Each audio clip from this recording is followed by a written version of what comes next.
Good day girls. आज का हमारा टॉपिक है उत्तर प्रदेश की चिकनकारी।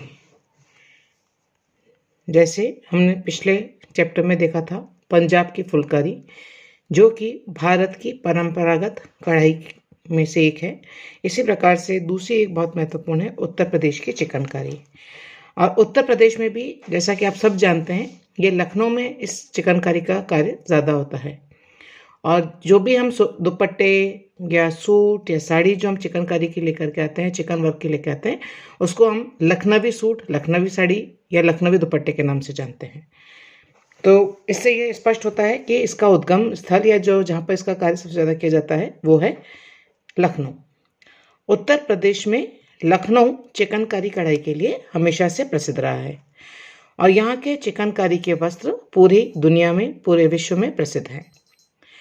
चिकनकारी कढ़ाई के अंदर कच्चे टांके का या शैडो वर्क का या हेरिंग बोन का टांका इस्तेमाल किया जाता है और इसी वर्क के माध्यम से इस पर कढ़ाई की जाती है। चिकनकारी एक बहुत प्राचीन कला है। इसके उद्गम और विकास से संबंधित कई कथाएं या किंवदंतियां प्रचलित हैं। एक कहानी के अनुसार मुर्शिदाबाद शहर की राजकुमारी, जो कि सिलाई बुनाई और कढ़ाई में बहुत निपुण थी, जब उसकी शादी एक नवाब से हुई तो उसने अपने पति के लिए यानी नवाब के लिए चिकनकारी कढ़ाई कला से एक टोपी बनाई। ये टोपी श्वेत मलमल के वस्त्र पर श्वेत रेशमी धागों से बनी हुई थी, जो बहुत सुंदर थी। नवाब इस टोपी से बहुत प्रसन्न हुआ और तभी से कहते हैं चिकनकारी कला का विकास हुआ। यानी ओरिजिनली जो चिकनकारी का जो कार्य है वो श्वेत वस्त्रों पर श्वेत रेशमी धागों से किया जाता था। आज हम इसमें वैरायटी, इसमें विविधता देखते हैं, लेकिन originally it is on white cloth with white silk thread. श्वेत मलमल के वस्त्र पर श्वेत रंग के धागों से की गई चिकनकारी इतनी आकर्षक होती थी कि उसकी तुलना गंगा जमुना नदियों की पवित्र जलधारा से की जाती थी। रंगों का अभाव होते हुए भी इन वस्त्रों के सौंदर्य की बराबरी कोई और वस्त्र नहीं कर सकता था। एक और कहानी के अनुसार एक बुनकर था जिसका नाम था फैज खान। एक बार वो अपनी लंबी यात्रा के दौरान लखनऊ के पास के गांव में ठहरना चाहता था। वहां उसे प्यास लगी तो उसने वहां पर मोहम्मद शेर खान से पानी पिलाने का आग्रह किया और साथ ही कहा कि मेरे ठहरने की भी व्यवस्था करो।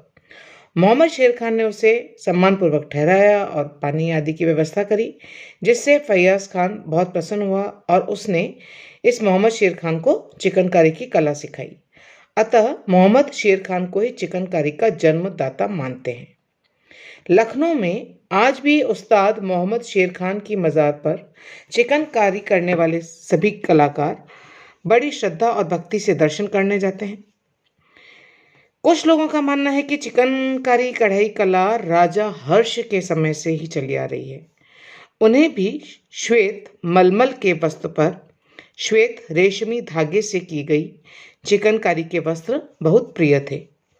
मुगल काल में जहांगीर की पत्नी नूरजहां ने चिकनकारी कढ़ाई कला का बहुत प्रचार प्रसार किया और इसी काल में इस कला का बहुत विकास हुआ। तो ये तो थी इसकी हिस्ट्री के बारे में, थोड़ा सा इतिहास के बारे में मैंने आपको बताया। इसके बाद में हम आते हैं इसकी विशेषताओं पर।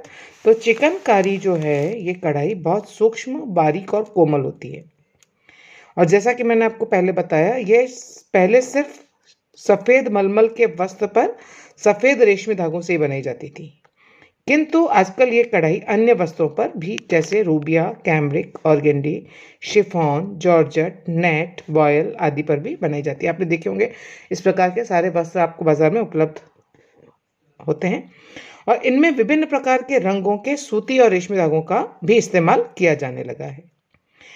चिकनकारी करने के लिए पहले वस्त्र के ऊपर नमूने को छाप लिया जाता है।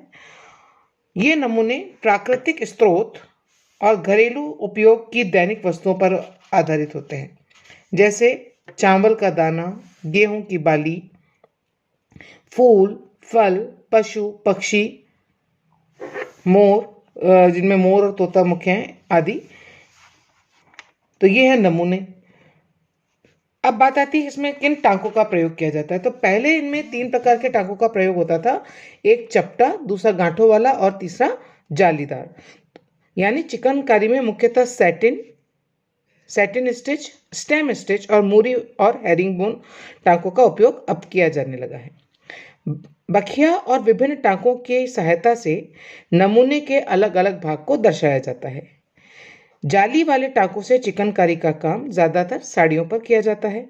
इसके अतिरिक्त पुरुषों के कुर्ते, टोपी, कफ, कॉलर, मेजपोश, दुपट्टे, रुमाल, सलवार कुर्ता, ब्लाउज आदि भी इनसे बनाए जाते हैं। चिकनकारी की मांग विदेशों में ज़्यादा है, इसलिए अब इसका व्यवसायीकरण या कमर्शलाइजेशन हो गया है और बहुत बड़े स्तर पर इसे वहाँ के स्त्री पुरुष दोनों ही बनाने लगे हैं। श्वेत वस्त्रों पर श्वेत रेशमी धागों से बने चिकनकारी के वस्त्र की तुलना गंगा जमुना नदियों के पवित्र जल से की गई है। अतः इस वस्त्र की बराबरी कोई अन्य वस्त्र नहीं कर सकता। हालांकि आजकल रंगीन वस्त्रों पर रंग बिरंगे सूती और रेशमी धागों से चिकनकारी का काम किया जाने लगा है। यदि हम इसकी टाइप्स पर जाएं, इसकी चिकनकारी के प्रकार पे जाएं, तो 6 प्रकार के चिकनकारी प्रसिद्ध है। सबसे पहली है बखिया। तो ये चिकनकारी का सबसे प्रचलित और लोकप्रिय टांका है। बखिया जिसे हम रनिंग स्टिच भी कहते हैं और दूसरी साइड से हम मशीन का टांका जैसे लगाते हैं उस तरह से भी इसको लिया जाता है। जब ये बखिया के रूप में कार्य किया जाता है तो इसका शेडो कार्य दिखाई देता है। उसकी शेडो आपको दूसरी साइड में दिखाई देती है। तो शेडो कार्य में वस्त्र की उल्टी तरफ से हेरिंगबोन टाके द्वारा सिलाई की जाती है। हेरिंगबोन टाका यानी मच्छी टाका जिसको हम कहते हैं, जो कि काफ़ी कुछ क्रॉस स्टिच से मिलती जुलती है, लेकिन इसमें टाके के आकार में भिन्नता होती है और ये काफ़ी कुछ आपको देखेंगे तो मछलियों के अंदर जो कांटे होते हैं उसके आकार की वो आपको नजर आएगी। तो इसलिए हम इसको मच्छी टाका या हेरिंग बोन कहते हैं। तो उल्टी तरफ से तो हेरिंग बोन दिखाई देती है और सीधी तरफ से वो आपको शेडो वर्क के रूप में नजर आती है। यह चपटा टाका कहलाता है, यह चपटी स्टिच कहलाती है, फ्लैट स्टिच कहलाती है। कोमल और महीन वस्त्रों में सीधी तरफ से नीचे का टांका स्पष्ट दिखाई देता है। नमूने की रूपरेखा पर यानी आउटलाइन पर सीधी तरफ से उल्टी बखिया के महीन टांकों द्वारा की जाती है और इनमें नमूनों में मुख्यतः फूल, पत्ती, पक्षी आदि के चित्र बनाए जाते हैं। बहुत सिंपल वर्क होता है, इसलिए इनकी कॉस्ट भी ज़्यादा नहीं होती। दूसरे जो इसका प्रकार है वो है मूरी। यह चिकनकारी का गांठों वाला टांका है।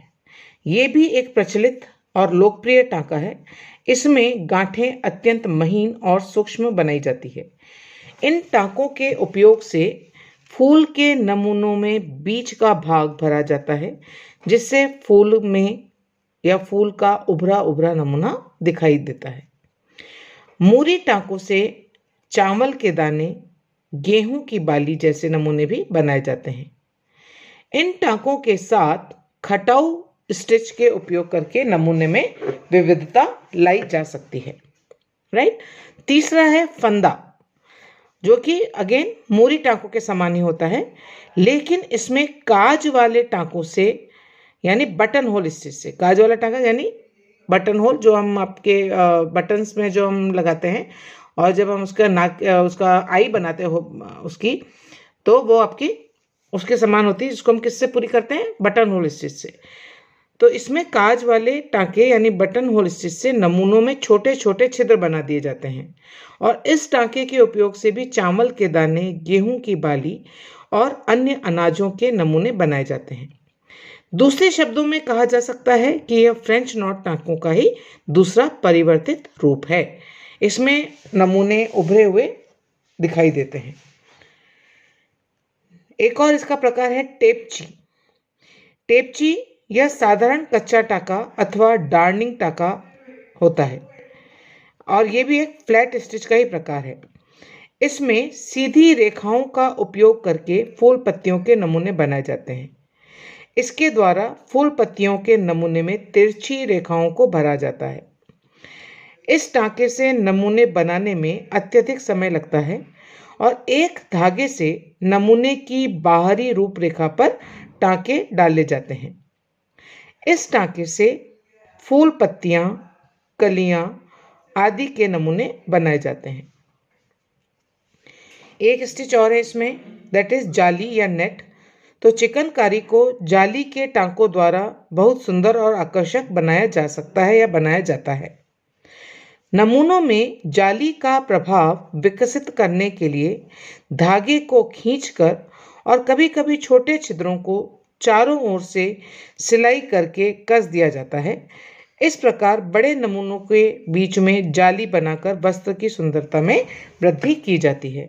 और आपको ये वाली स्टिच या ये वाली चिकनकारी जो कुर्ते होते हैं उसमें नेक डिज़ाइन जिसमें होती है, उनमें इसके ये वाले आपको आराम से दिखाई देंगे, जो नेट का आपको आभास कराती है, लेकिन उसमें धागों को पकड़ के कस के बांध दिया जाता है और जाली का रूप दे दिया जाता है। लास्ट इसमें एक प्रकार है खटाऊ। ये भी फ्लैट स्टिच है यानी चपटा टाँका है और इस कढ़ाई में शैडो कार्य किया जाता है। इसमें वस्त्र की उल्टी तरफ हेरिंगबोन टाँकों द्वारा कढ़ाई की जाती है और इस कढ़ाई में सूक्ष्मता, बारीकी और महीनता होती है, जिसके कारण यह वस्त्र